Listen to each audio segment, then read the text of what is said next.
गर्भ के प्रभाव से सैनिक की पत्नी सुनंदा को दोहद होने लगे थे कि हाथी पर बैठकर राजमार्ग पर दान देती हुई मैं जिनेश्वर भगवंत के दर्शन के लिए जाऊं और उस समय राज परिवार भी मेरे साथ चले।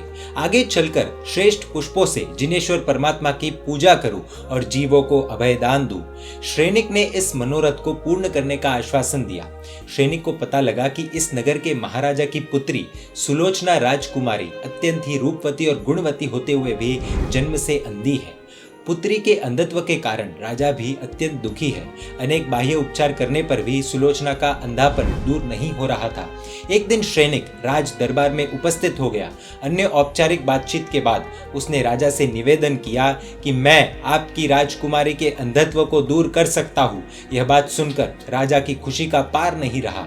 उसने कहा, यदि तुम मेरी पुत्री को आंखें दिला दो तो मैं तुम्हें अपना आधा राज्य भी देने के लिए तैयार हूँ। उसी समय सैनिक ने कहा कि राजन, आप अपनी पुत्री को शैया पर लेटा दीजिए और सोने के प्याले में ठंडा जल मंगवाइए। चंद क्षणों में ही सैनिक की आज्ञा का पालन हो गया। सैनिक ने अपनी जेब में से एक रत्न निकाला और उसे पानी के प्याले में डाल दिया। उसके बाद उसने राजकुमारी सुलोचना की आंखों पर वह पानी छाटा। पानी का छटकाव होते ही राजकुमारी के जीवन में एक बहुत बड़ा चमत्कार हो गया। आज तक उसकी आंखों के सामने जो घोर अंधेरा था वह चारों ओर प्रकाश प्रकाश हो गया। उसे 2 तेजस्वी नेत्र प्राप्त हो गए। अब वह सब कुछ देखने लगी। उसके आश्चर्य का पार नहीं रहा। राजा और सुलोचना सैनिक का खूब खूब आभार मानने लगे। राजा अपना आधा राज्य भी सैनिक को देने के लिए तैयार हो गया, परंतु सैनिक ने राज्य लेने से इनकार कर दिया। सैनिक ने गर्भ के प्रभाव से सुनंदा को हुए दोहद की बात राजा को कही। सैनिक के उपकार तले दबा हुआ राजा तत्क्षण सुनंदा के दोहद को पूर्ण करने के लिए तैयार हो गया। सैनिक ने सुनंदा के दोहद की पूर्ति के लिए आधा राज्य ठुकरा दिया। सुनंदा व सुलोचना दोनों हाथी पर बैठकर प्रभु दर्शन को जा रही थी। राजा भी अपने पूरे परिवार के साथ उस चैत्य परिपाटी में जुड़ गया। सुनंदा गरीबों को दान देती हुई जिन मंदिर की ओर आगे बढ़ रही थी, आगे चलकर उसने खूब उत्साह, उल्लास और हर्ष के साथ प्रभु के दर्शन किए। श्रेष्ठ पुष्पों से उसने प्रभु की पुष्प पूजा की। सुनंदा का दोहद पूर्ण हो चुका था। उसके आनंद का पार नहीं रहा। सुनंदा अपने गर्भ का अच्छी तरह से ध्यान रखने लगी। दूसरी ओर अचानक ही सैनिक के कहीं चले जाने से प्रसेनजित राजा खूब दुखी हो गए। दरअसल बात यह थी कि प्रसेनजित राजा अपने पुत्र सैनिक कुमार की वीरता के साथ साथ स्थिरता की भी परीक्षा ले रहे थे। दूसरे एपिसोड में हमने देखा कि प्रसेनजित राजा सैनिक कुमार को जलते हुए घर में भेज देते हैं और सैनिक अंदर से भंबा यानी भेरी ले आते हैं। तब प्रसेनजित राजा सैनिक कुमार की प्रशंसा नहीं करते, इसलिए बुरा मानकर वह राज्य छोड़कर निकलता है और बेनातट नगर जा पहुंचता है और सुनंदा से विवाह होता है। प्रसेनजित राजा ने अपने नगर व राज्य में चारों ओर सैनिक की तलाश करवाई, परंतु सैनिक का कहीं पर भी पता नहीं चला। धीरे धीरे समय बीतने लगा। एक बार एक व्यापारी के द्वारा प्रसेनजित राजा को पता चला कि सैनिक बेनातट नगर में धनश्रेष्ठी के घर रहा हुआ है। प्रसेनजित राजा एकदम वृद्ध हो चुके थे। राज्य के कार्यभार को वहन करने के लिए वे असमर्थ थे। वे अब शीघ्र निवृत्ति चाहते थे। उनका स्वास्थ्य ठीक नहीं रहता था, अतः दूत के साथ पत्र भेजकर सैनिक को शीघ्र ही राजगृह में आने के लिए सूचना दी। पिता की अस्वस्थता के समाचार जानकर सैनिक को अत्यंत ही खेद हुआ। पिताजी ने मुझे याद किया है तो मुझे अवश्य जाना ही चाहिए। इस प्रकार का निर्णय कर उसने अपने मन की बात धनश्रेष्ठी को कही।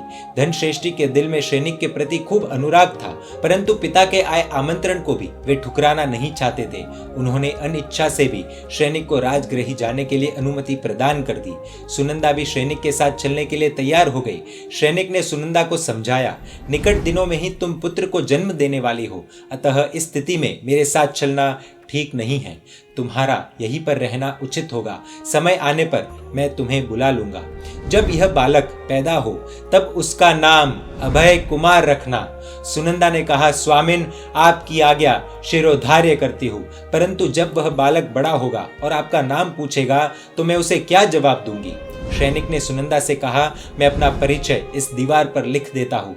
सैनिक ने सांकेतिक भाषा में अपना परिचय एक दीवार पर लिख दिया और उसके बाद शुभ शगुन देखकर उसने राजगृह की ओर प्रयाण किया। कुछ ही समय में सैनिक राजगृह नगरी में पहुंच गया। राजगृह में जाकर सैनिक ने अपने पिता के चरणों में नमस्कार किया। सैनिक को देख प्रसेनजित राजा बहुत खुश हो गए और एक शुभ दिन प्रसेनजित राजा ने सैनिक कुमार को राजगृह का राज्य सौंप दिया। सैनिक मगध के सम्राट बन गए। राजगद्दी को स्वीकार करने के बाद सैनिक ने राज्य की सारी बागडोर अपने हाथों में ले ली। प्रजाजनों के हित के लिए वे अत्यंत ही जागरूक थे। इधर गर्भकाल व्यतीत होने पर एक दिन सुनंदा ने शुभ मुहूर्त में एक अत्यंत ही तेजस्वी पुत्र रत्न को जन्म दिया। समय बीतने पर उस बालक का अभय कुमार नामकरण किया गया। धीरे धीरे अभय कुमार बड़ा होने लगा। 8 वर्ष की उम्र में उसका विद्याभ्यास प्रारंभ हो गया। तीक्ष्ण व कुशाग्र बुद्धि के कारण वह अल्प समय में ही अनेक कलाओं में निपुण बन गया। एक बार अभय कुमार अपने मित्रों के साथ खेल रहा था। उस खेल में अभय कुमार जीत तो गया, परंतु किसी ने मजाक करते हुए कह दिया कि इसका बाप तो है नहीं और इतनी होशियारी मारता है। मित्र की इस मजाक से अभय कुमार को खूब आघात लगा। वह अपने घर आया और माँ से बोला, माँ मेरे पिताजी कहाँ है? रोती सूरत से सुनंदा ने कहा कि तेरे पिताजी यहाँ आए थे। 2 वर्ष तक वे यही रहे थे। राजकुमार जैसे लगते थे। तेरे जन्म के पूर्व ही वे मुझे छोड़कर चले गए हैं।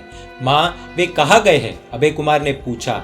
माँ ने उत्तर दिया, बेटा, उन्होंने अपना परिचय सांकेतिक भाषा में इस दीवार पर लिखा है। तू उसे पढ़ेगा तो तुझे कुछ ख्याल आ सकेगा। बुद्धिमान अभय कुमार ने दीवार पर रहे अक्षर पढ़े। इसके बाद क्या होता है वो हम देखेंगे अगले भाग में। देखने के लिए आपको Jain media YouTube channel subscribe कर नोटिफिकेशंस के लिए बेल आइकन प्रेस करना होगा। आप हमें फेसबुक और इंस्टाग्राम पर भी फॉलो कर सकते हैं। जय जिन शासन, जय महावीर।